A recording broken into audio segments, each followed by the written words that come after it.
स्वागत है अदिति में चिड़े जी। और आज आप परशुराम सेना के जिला अध्यक्ष बन गए हैं। क्या किन चीज़ों को लेके संगठन ने आपको दायित्व दिया है और आपकी क्या गतिविधियां यहाँ पर रहेंगी, आज हम विस्तार से आपसे जानकारी लेंगे कि ये संगठन क्या काम करता है और समाज के लिए और देश के लिए क्या है।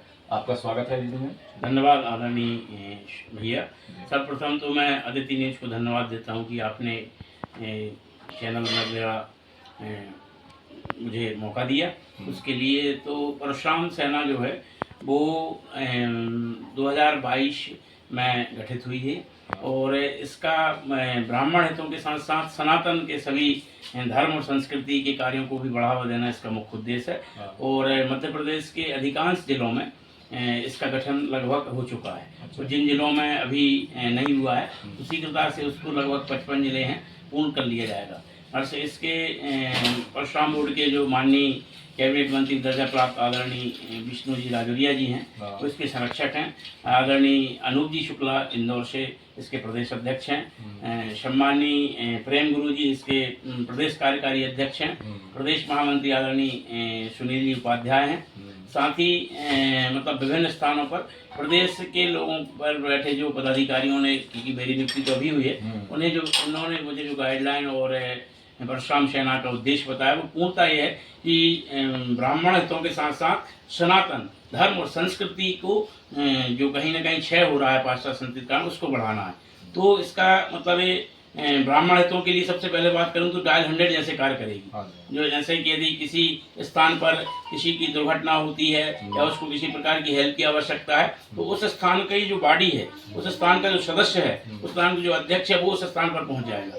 इसलिए प्रत्येक जिले में लगभग 5000 सदस्य बनाने का हमारा उद्देश्य है। और निश्चित रूप से भगवती विजय सेन की कृपा से 1 वर्ष में नरसिंहपुर जिला में भी इसमें अच्छे सदस्य हो जाएंगे।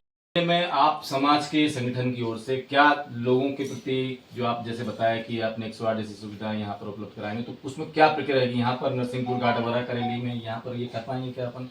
वर्तमान उपलब्ध है क्या 108? नहीं, वर्तमान में मतलब 108 की सेवा का तात्पर्य 100 डायल जैसी सेवा के मतलब ये है कि हमारे जो सदस्य रहेंगे वो उस स्थान पर, जैसे करेली का कोई सदस्य है, करेली का कोई अध्यक्ष है जो आगे चल के नियुक्त करेंगे, वो यदि करेली क्षेत्र में किसी प्रवर्ग को, किसी कमजोर वर्ग को जरूरत पड़ेगी तो वो उस स्थान पर मतलब 100 डायल जैसी पहुंचकर, इतनी शीघ्रता से पहुंचकर वो उसकी सेवा या उसकी सहायता करेगा। किस प्रकार की सहायता चाहिए इसमें? मतलब एक तो जैसे कोई एक्सीडेंट है तो स्थान पहुंच जाएगा।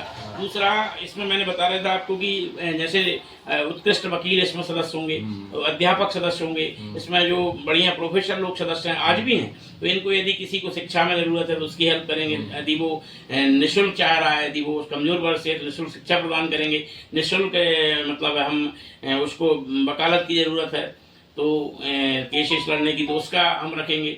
उसके अलावा जैसे डॉक्टर हैं और यदि वो अपना चिकित्सा का खर्च नहीं उठा पा रहा तो निःशुल्क चिकित्सा की सेवाएं दी जाएंगी। इस प्रकार ये संगठन वर्तमान में भी कर रहा है। जैसे मेरे संरक्षक आदरणीय राकेश चतुर्वेदी ने बताया कि वर्तमान में भी जब कहीं किसी को जरूरत पड़ती है तो एक पेज बना है, उसके द्वारा यदि वो उसमें रजिस्टर करके नंबर निकल आते हैं मैं किस जगह खड़ा हूँ और मुझे किस प्रकार की सहायता है, उसमें पूरा है। जैसे ही वो डालते हैं तो उस स्थान पर परशुराम सेना के सदस्य पहुंच जाते हैं। ये वर्तमान में देखें कि समाज में कहीं ना कहीं युवक युवतियां जो हैं आज बेरोजगार की दंश को भोग रहे हैं, उसके लिए क्या आप? उसके लिए भी है। एक तो सबसे पहले मैं बताया कि जो नहीं पढ़ पा रहे हैं उनके लिए पहला तो शिक्षा, बगैर शिक्षा के कुछ नहीं हो सकता। शिक्षित होगा जब ही रोजगार दिलाएंगे।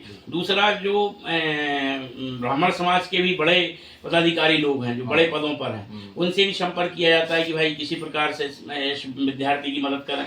तीसरा, उसको उच्च शिक्षा के लिए फंड वगैरह भी दिया जाएगा। ऐसी सामान्य जो हमारे प्रदेश कार्यकारिणी की बॉडी है उन्होंने जैसा मुझे बताया, इसके लिए यदि वो गरीब है, निराश्रित है या नहीं कर पा रहा, सक्षम नहीं है, तो उसके लिए भोपाल जैसे स्थान पर या इंदौर जैसे स्थान पर भी पढ़ने की व्यवस्था दी जाएगी। आखिरी में ये पूछेंगे कि आपसे कि आप अब आगे की जो प्रक्रिया है, आपकी कार्यप्रणाली जो रहेगी संगठन के माध्यम से, वो किस प्रकार की रहेगी, कब शब्दों में विस्तार से बताएं। जी, जैसा सबसे पहले तो जो संगठन के सम्मानीय प्रदेश कार्यकारिणी सदस्यों ने मुझे बताया उस हिसाब से मैं नियुक्तियां करूंगा। अभी तो कुछ दिनों बाद सीधाई मेरी घर की परंपरा ही है, तो दादाई धुनी वाले साईंखड़ा में विशाल ध्वज अर्पण किया जाएगा। इसमें लगभग 1000 से 2000 लोगों की उपस्थिति रहेगी, सभी वर्गों की। उसके अलावा फिर मैं दादाजी 2000 के बाद मैं नीतियाँ स्टार्ट करूँगा, और प्रत्येक गांव के, भले ही उस गांव में एक ब्राह्मण वर्ग है, 2000 मतलब 2 वर्ष में प्रत्येक गांव के घर घर जाने का मेरा उद्देश्य है और उसको इससे जोड़ना है। धन्यवाद मुकेश जी आपको।